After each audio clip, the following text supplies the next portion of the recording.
Tá, não aperta, vai lá, desce, desce com ela, desce devagar. Vai segurando isso, desse jeitinho. Tchau! Tchau, Carla. Tchau!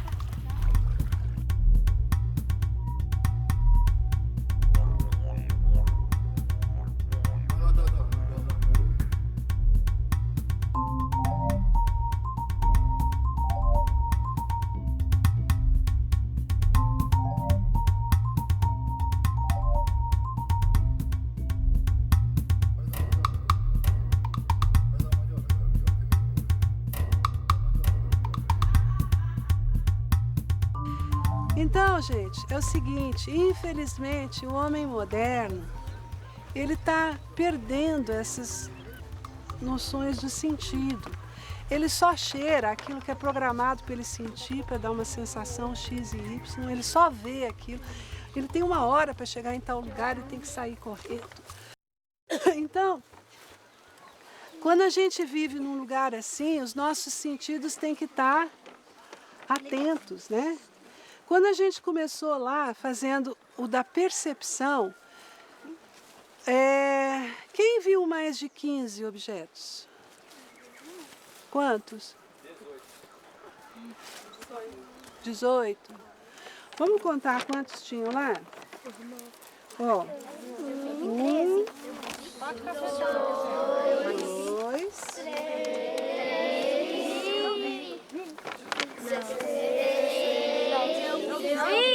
20.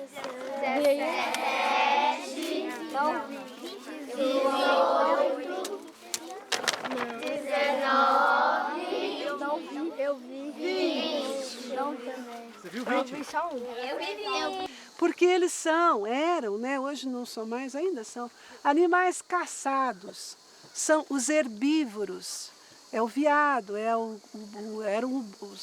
as zebras, né? E eles se alimentam de grama, a grama de capim, né? O capim geralmente dá em áreas abertas, sem muito obstáculo. Vocês veem aqueles filmes da África, né? Aquelas planícies cheias de zebra, de veado, de coisa pastando. E a orelha ali, ó. Por quê? Porque eles têm que se defender do predador, que é aquele outro que mora em locais como esse. A visão do predador, geralmente o animal caçado tem orelha grande e ele enxerga em várias direções, porque ele está comendo, ele está percebendo tudo que está acontecendo. O animal caçador, ele tem um olhar que é um binóculo. A coruja, né? Você já virou de coruja, é assim, ó, né? Ele fixa e vai em cima. E ele se esconde. A zebra, o cavalo não se esconde, ele fica o dia inteiro pastando. Então, por isso, ele tem que ter uma audição muito desenvolvida. Então, vamos fazer o exercício da zebra aqui, que é fechar a mão. Fecha a mão, todo mundo assim, uma conchinha, certo? Não faz assim, não. Certo? E se eu colocar a mão aqui assim, e eu virar para onde eu quero escutar, o som vai aumentar. Se eu fizer assim, eu vou escutar para trás, né, como eles fazem, só que tem que ficar quieto. Não fechem o ouvido, não faz assim, ó, deixa a mão do lado aqui, assim. Todo mundo quieto, combinado? Vamos escutar.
Então, o importante para a gente foi, primeiro, fazer as pessoas terem um vínculo afetivo com o lugar visitado. A partir desse vínculo afetivo, você ter uma possibilidade de se preocupar com os destinos daquele lugar, para depois que você criou esse vínculo, voltar para o seu lugar de origem e falando, puxa, o que o meu lugar tem que não está igual a este que eu gostei tanto? O que eu preciso fazer para aquele meu lugar ser tão bom quanto esse que eu visitei? E aí você retorna para a reflexão original que a gente estava interessado em fazer. Todo o trabalho é baseado em dinâmicas, jogos, atividades, brincadeiras. Então é uma coisa divertida e dinâmica, não é parada, não é discursiva. E o educador, ele seleciona um conjunto de atividades para aplicar na hora que está com o grupo. No entanto, ele é preparado a perceber o estado do grupo e modificar as atividades que ele planejou, né? Então, sempre funcionar de acordo com o grupo. Um profissional de educação ambiental, ele precisa planejar o roteiro da atividade para que você possa construir uma percepção. É muito difícil você mudar a sintonia de um aluno da cidade para uma percepção no ambiente natural. Se você não fizer uma sequência de atividades muito bem planejada, você não consegue fazer essa transposição. Então, o que a gente procurou estudar esse tempo todo e fomos adequando o tempo todo a nossa metodologia foi encontrar brincadeiras, exercícios, atividades, lugares, pessoas com quais os alunos tinham que travar conhecimento e contato para que a gente pudesse ter um começo, meio e fim desse processo todo. Então, todo o nosso trabalho, ele não é voltado à informação, mas existe uma informação que se processa no corpo pela experiência que os estudantes vão ter com a natureza. E são coisas que, quando é o corpo que aprende, ele não esquece. O docente, o professor que está na rede de ensino, assim como eu também, tivemos uma formação cartesiana, fragmentada e, portanto, especializada. Cada um de nós é especialista numa coisa. Para fazer educação ambiental, a gente tem que se livrar da especialização e partir para a generalização. Perceber as interligações que existem entre as coisas. Isso é muito difícil para quem está na sala de aula, porque nos é exigido lá na sala de aula justamente o trabalho da especialidade. Então, um profissional na rede de ensino que queira trabalhar com educação ambiental, ele tem que procurar, primeiro, os colegas das outras áreas, o trabalho tem que ser interdisciplinar, tem que ser em cima de projetos e tem que ser o mínimo possível calcado em conteúdos conceituais. É muito mais interessante a percepção da realidade, o debate, a sensibilidade que o aluno possa ter no contato com o ambiente natural do que propriamente os conteúdos que serão trabalhados.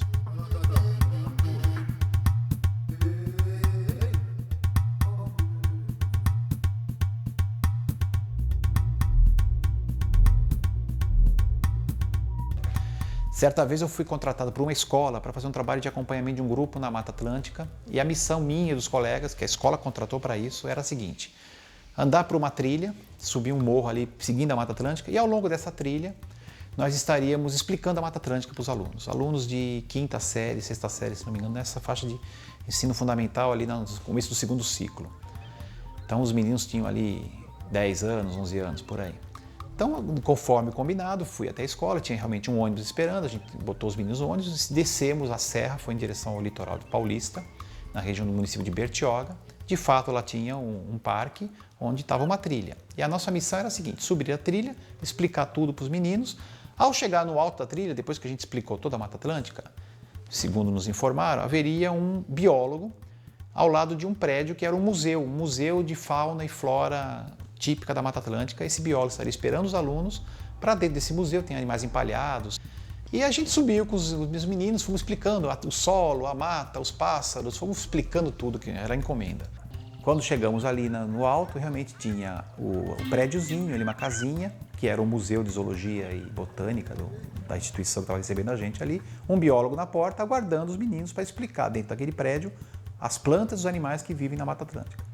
Só que houve um pequeno problema. Ao lado desse prédio, e eu estou contando de um grupo de estudantes que saiu aqui da cidade de São Paulo, grande metrópole. Ao lado desse prédio tinha uma mangueira enorme, linda, maravilhosa, muito antiga. E nessa mangueira tinha uma corda e um balanço pendurado. Um balanço com um pedacinho de pau, uma corda, só isso. E esses meninos, quando viram essa árvore, ficaram alucinados, correram todos e se empurraram. E agora sou eu, agora sou eu. Ficaram todos querendo brincar naquela balança, mas alucinados mesmo. Provavelmente muitos nunca tinham visto uma balança numa árvore. E eu e os colegas desesperados, porque a gente tinha uma encomenda, tirando aqueles meninos, vamos pessoal, não, vamos embora, e botamos para dentro do prédio. Depois daquela away todo, botamos para dentro do prédio para o biólogo realmente explicar. E ele explicou os pássaros, elas notaram, e dali nós fomos embora. Esse é um episódio interessante para eu dar a mensagem para os educadores. Refletindo sobre isso, depois que nós voltamos na escola, é que a gente percebeu a oportunidade que nós perdemos de fazer educação ambiental. Provavelmente, na vida daqueles meninos, para eles se lembrarem para o futuro, aquela balança era muito mais importante do que qualquer outra coisa que aquele biólogo pudesse explicar naquele museu. Não que não fosse interessante o museu, era muito interessante, tinha coisas fantásticas ali. Mas fazer educação ambiental, às vezes, é se deixar levar por esse inesperado. Quer dizer, é ter a noção de que um pequeno inesperado pode ser um momento educativo. E na escola, às vezes, a gente não tem essa clareza. A gente, como eu e os colegas, naquele momento nós não tivemos essa clareza. Era importante o conteúdo. Tiramos os meninos da balança e botamos para dentro do prédio.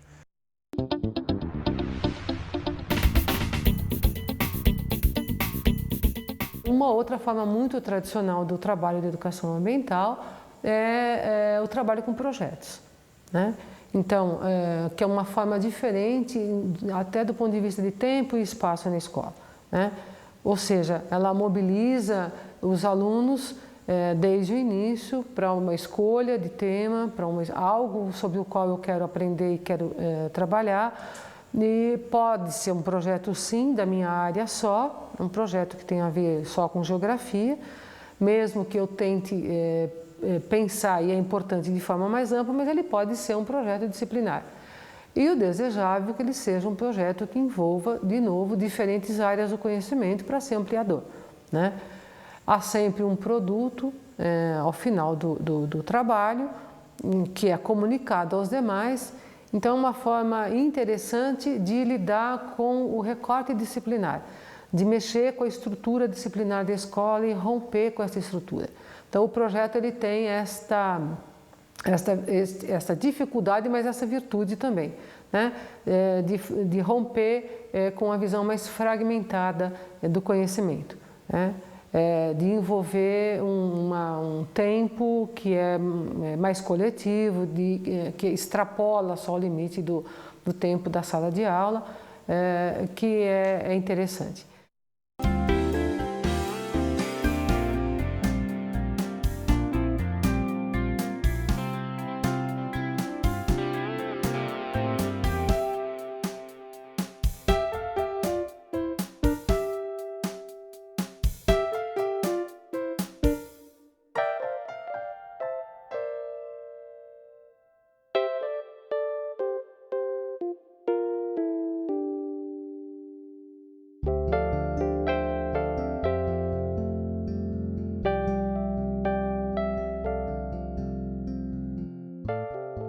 No primeiro momento, nós tratamos de seduzir os professores da escola, que são os grandes mobilizadores. Foram abordadas as questões relacionadas com lixo, os problemas ambientais relacionados com lixo, os problemas sociais relacionados com lixo, e aí os professores foram se engajando na proposta. A partir do momento que os professores se engajaram na proposta, eles levaram a proposta para a sala de aula, a proposta se tornou interdisciplinar.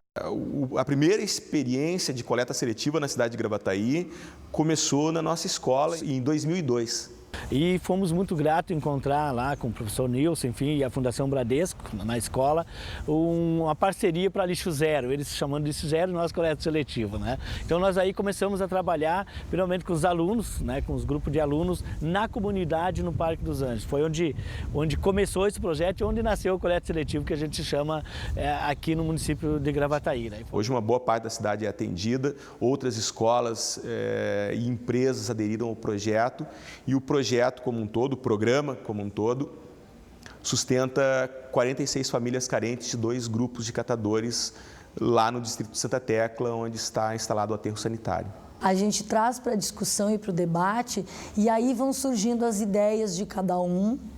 Cada professor vai dando a sua ideia, vai dando sua opinião sobre essa realidade que ele está vivenciando na sala de aula, e a gente consegue daí, conjuntamente, elaborar as ações.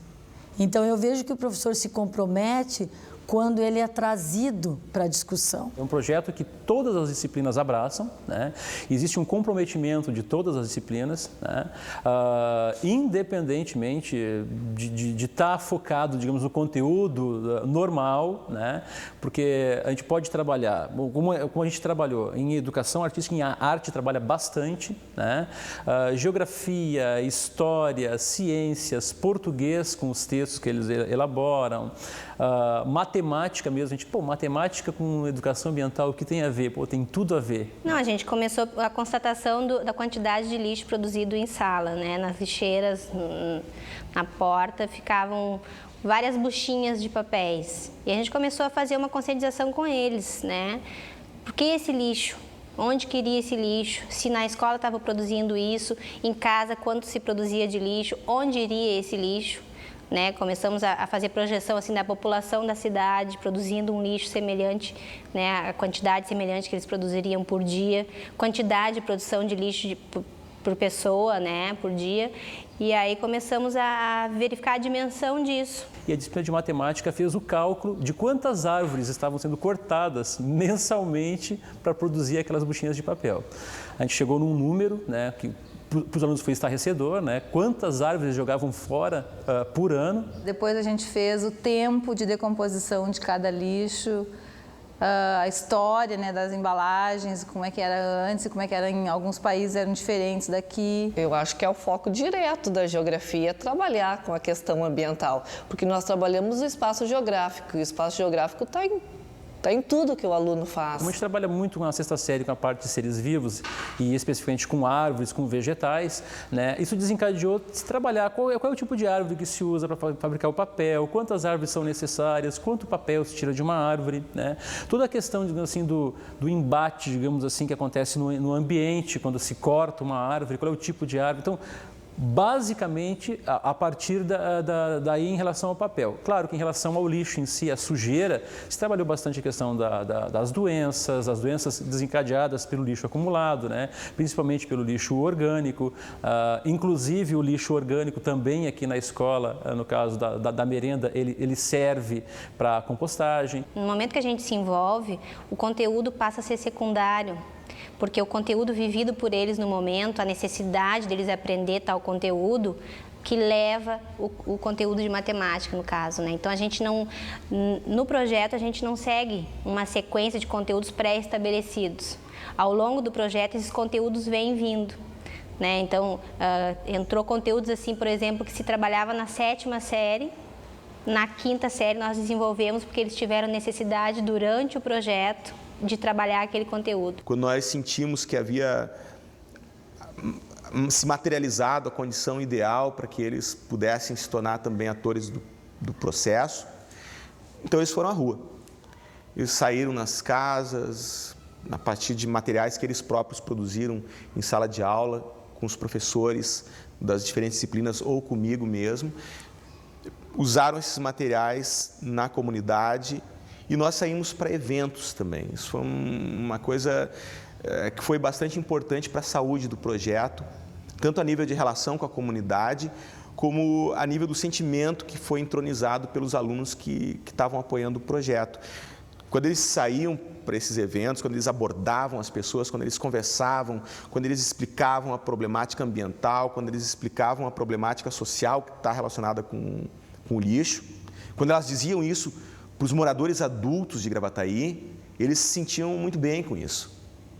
Eles se tornaram orgulhosos do programa, eles se sentiram donos do programa e, a partir de então, eles conseguiram fazer com que as pessoas que estavam na nossa volta, na comunidade, aderissem também e viessem contribuir com o seu resíduo para a coleta seletiva da escola. A escola se transformou num PEV, num posto de entrega voluntária do município aqui na região do Parque dos Anjos. Ecologia, quando ele chega em casa, ele só fala nisso. O rio está poluído, tem que tirar o lixo da rua, tem que reciclar. Fala muito nisso. E uma coisa que ele também fala é que esse material que ele traz ajuda outras famílias carentes, que ele também fala bastante, que ajuda não sei quantas famílias, às vezes ele diz um número. Eu não tinha esse hábito. Enchia o lixo, eu levava para frente e botava para o lixeiro. Daí eu comecei a juntar, e eu fui vendo que como a gente junta lixo e como a gente bota coisas fora, as pessoas estão bem conscientes, bastante pessoas estão fazendo isso. Até eu mesmo, perto de onde eu moro, eu conversando com os vizinhos, né? Ah, não coloquem fora, que a gente pode ajudar outras pessoas, né? Vamos juntar, vamos reciclar. Pô, a Patrulha Ambiental é um grupo muito legal que a gente tem aqui na escola. São alunos extremamente engajados, são alunos alegres com a atividade, com a atuação ambiental. A primeira coisa importante da rotina deles é esse debate permanente. Nós estarmos em permanente debate para entendermos as questões ambientais, estarmos atualizados com a problemática. Né? Terceira D. Terceira D. Natália vai ler as propostas, então. Tá bom, Natália. Vamos lá, lendo as propostas. Realizar uma campanha com os colegas para conscientizá-los a manter o nosso ambiente limpo, principalmente após o lanche e o recreio. Segundo, preservar as árvores devido à sua importância e plantar um número significativo de plantas. Terceira, colocar 2 lixeiras nas salas de aula para a separação correta dos lixos. Mas além desse debate, isso é a parte que substancia teoricamente o projeto, além desse debate eles têm, claro, uma rotina de trabalhos práticos dentro da escola, que consiste na entrada em sala de aula, na abordagem dos colegas, no convencimento, na sedução, e a parte pragmática mesmo, que é juntar o resíduo, é separar o resíduo, é colocar ele no local de disposição final, é fazer a limpeza do pátio da escola, fazer os trabalhos em horta permacultural, que é a outra parte do lixo zero na escola, o resíduo orgânico, que é aquele resíduo que não pode ser reciclado. Uma boa parte dele vai para um suinocultor, que é parceiro da escola, e uma outra parte vai para uma composteira, que é usada na horta e na merenda escolar. Então, eles fazem esse trabalho também. Eles levam material para a composteira, eles preparam o composto, eles fazem o plantio na horta, a capina, a colheita do material. Portanto, os patrulheiros fizeram, antes de nós virmos aqui para a sala, a primeira etapa. Eles rasgaram o papel, né, e amassaram bem dentro da água para o papel ficar fofinho, para não queimar o liquidificador.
O que não é aproveitado vai pro rejeito, ó. A gente varre a mesa assim, ó. Então dá para trabalhar os dois. Cada um deles vai trabalhar. O papel vai fazer as 10 tipos de separação, o plástico 7 tipos do mole, mais 14 tipos do duro. Esses fardos que estão prontos aqui, ó. Cada um desses aqui, mais ou menos, está 170 quilos, 160 quilos.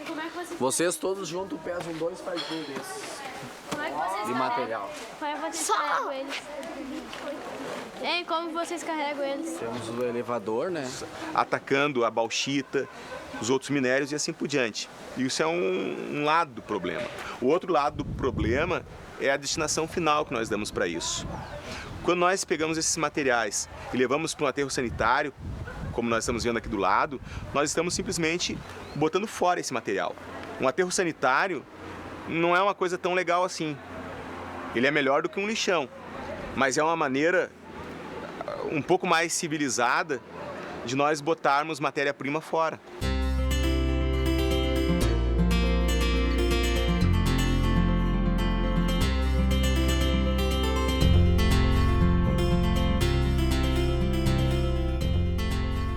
Nós tratamos de estreitar os laços com a comunidade de catadores.